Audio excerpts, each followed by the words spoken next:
നമസ്കാരം. ശ്രീജിത്ത് പൊയിൽക്കാവ് തിരക്കഥ എഴുതി സംവിധാനം ചെയ്ത് തിയേറ്റർ റിലീസായി വന്ന നജസ് ഈ ചിത്രത്തെക്കുറിച്ചാണ് ഇന്ന് നമ്മൾ മൺസൂൺ മീഡിയയിൽ സംസാരിക്കുന്നത്. ഗ്രാമത്തിലെ ഒരു ഉസ്താദിന്റെ ജീവിതമാണ് ഈ ചിത്രം പറയുന്നത്. കുട്ടികൾക്കും നാട്ടുകാർക്കുമൊക്കെ പ്രിയപ്പെട്ട ഒരു വ്യക്തി. പക്ഷേ ഒരു പട്ടി അദ്ദേഹത്തിന്റെ ജീവിതത്തിൽ വരുന്നതോടെ കാര്യങ്ങൾ മാറിമറിയുന്നു. തുടർ സംഭവങ്ങളാണ് നജസ് ആൻ ഇംപ്യൂർ സ്റ്റോറി പറയുന്നത്.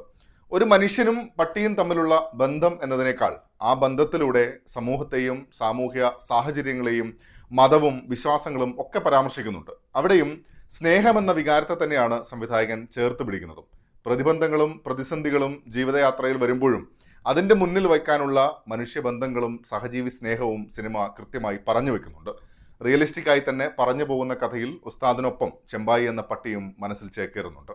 ഒരു നാട്, അവിടുത്തെ മനുഷ്യർ, അങ്ങനെ ആ സ്പേസിനെ കൃത്യമായി അടയാളപ്പെടുത്തിക്കൊണ്ടാണ് നജസ് എന്ന സിനിമ മുന്നോട്ട് പോകുന്നത്. ഓർഗാനിക്കായി തന്നെയാണ് ആ നാടിനെയും മനുഷ്യരെയും അവരുടെ ജീവിത സാഹചര്യങ്ങളെയും ഒക്കെ എസ്റ്റാബ്ലിഷ് ചെയ്യുന്നതും.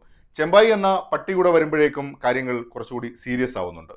മതം, അതിൻ്റെ ചട്ടക്കൂടുകൾ എന്നതിൽ നിൽക്കുമ്പോൾ അശുദ്ധി എന്നതിനെ എങ്ങനെയാണ് അത് അശുദ്ധിയാവുന്നത് എന്ന ചോദ്യത്തിന്റെ ഉത്തരം പ്രേക്ഷകന് വിട്ടുകൊടുത്തുകൊണ്ടാണ് സിനിമ അവസാനിക്കുന്നതും. ചെമ്പായിയുടെ വരവോടുകൂടെ സിനിമ സീരിയസ് ആവുമ്പോഴും പ്രേക്ഷകന് കൃത്യമായി റിലേറ്റ് ചെയ്യാൻ പറ്റുന്ന സ്പേസിൽ തന്നെയാണ് എന്നതിൽ ഒരു തർക്കവുമില്ല. പ്രേക്ഷകനും സീരിയസ് ആവണോ എന്ന് ചോദിച്ചാൽ അത് കാണുന്ന പ്രേക്ഷകന് വിട്ടുകൊടുക്കുകയാണ് നജസ് എന്ന സിനിമ. കൂവി എന്ന പട്ടിയാണ് ചെമ്പായിയെ എത്തുന്നത്. കൂവി എന്ന പട്ടിയെ ചിലപ്പോൾ നിങ്ങളും മുന്നേ കേട്ടിട്ടുണ്ടാകും. പെട്ടിമുടി ദുരന്തത്തിന്റെ വാർത്തകൾ നോക്കിയാൽ ഇപ്പോഴും ആ പേര് കാണാം. നിങ്ങൾ ഒരിക്കൽ കേട്ടിട്ടുണ്ടെങ്കിൽ മറക്കാൻ സാധ്യതയില്ല. സിനിമയിൽ കൊണ്ടുവരാവുന്ന ഗിമ്മിക്സുകൾ, അതിലേക്ക് ചേർത്ത് വയ്ക്കാവുന്ന ടെക്നിക്കൽ സപ്പോർട്ട് എന്നിവയിൽ നിന്നും മാറി നിൽക്കുന്ന അവതരണത്തിലൂടെയും ചിത്രം ശ്രദ്ധേയമാവുന്നുണ്ട്. അതിൽ തന്നെ എടുത്തു പറയേണ്ടുന്നത് കൂവി തന്നെയാണ്. അഭിനയം എന്നതിനേക്കാൾ അത് എങ്ങനെ നമുക്ക് മുന്നിൽ അവതരിപ്പിക്കാൻ സംവിധായകന് കഴിഞ്ഞു എന്നതാണ് പ്രധാന വിഷയമെന്ന് കരുതുന്നു. കയ്യടികൾ സംവിധായകരുടെ കൂടെ ഉള്ളതാണ്. നല്ല രസമായി തന്നെ ആ കഥാപാത്രത്തെ കൊണ്ടുപോയിട്ടുണ്ട്. മദ്രസ അധ്യാപകനായിട്ടുള്ള ഉസ്താദിന്റെ വേഷം ചെയ്യുന്നത് ഡോക്ടർ മനോജ് ഗോവിന്ദൻ. അദ്ദേഹത്തിന്റെ ഒരു നിസ്സഹായ അവസ്ഥയിലേക്കുള്ള ഒരു ട്രാൻസിഷൻ ഒക്കെ ഉണ്ട്. അത് നന്നായി ചെയ്തിട്ടുമുണ്ട്. നാടകത്തിന്റെ സ്വഭാവം ഇടയ്ക്ക് അഭിനയത്തിൽ വരുന്നുണ്ട് എന്ന് തോന്നിയിരുന്നു. പ്രത്യേകിച്ച് ഡയലോഗ് ഡെലിവറി കുറെ കൂടെ മെച്ചപ്പെടുത്താമെന്ന് തോന്നി.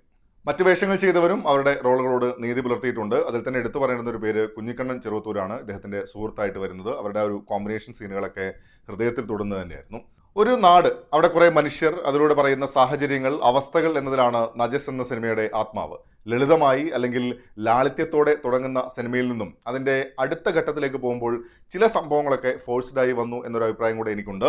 പക്ഷേ അതിൻ്റെ അപ്പുറത്തേക്ക് സിനിമ ശ്രദ്ധേയമാവുന്നത് ഈ യാത്രയിലൊക്കെ മനുഷ്യൻ്റെ സ്നേഹം എന്ന വികാരത്തെ വിവിധ ഡയമെൻഷൻസുകളിലൂടെ പരിഗണിക്കുന്നു എന്നതിൽ കൂടിയാണ്. നമുക്ക് യോജിക്കാനും വിയോജിക്കാനുമുള്ള മൊമെന്റ്സ് ഉണ്ടാകാം. അപ്പോഴും ആ സാഹചര്യങ്ങളെ നമുക്ക് മാറ്റി നിർത്താൻ പറ്റില്ല എന്നതുകൂടിയുണ്ട്.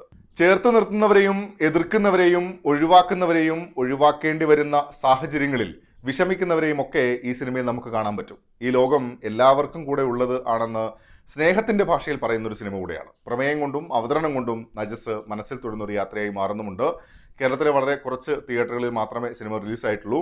അവസരം ലഭിക്കുകയാണെങ്കിൽ ഒന്ന് കണ്ടു നോക്കൂ. തീർച്ചയായും കണ്ടവരുണ്ടെങ്കിൽ അവരുടെ അഭിപ്രായങ്ങൾ കൂടെ കമന്റ് ബോക്സിൽ പങ്കുവെക്കുന്നിരുന്നു. മറ്റൊരു സിനിമയുടെ വിശേഷങ്ങളുമായി നമുക്ക് വീണ്ടും കാണാം. അതുവരേക്കും ടേക്ക് കെയർ.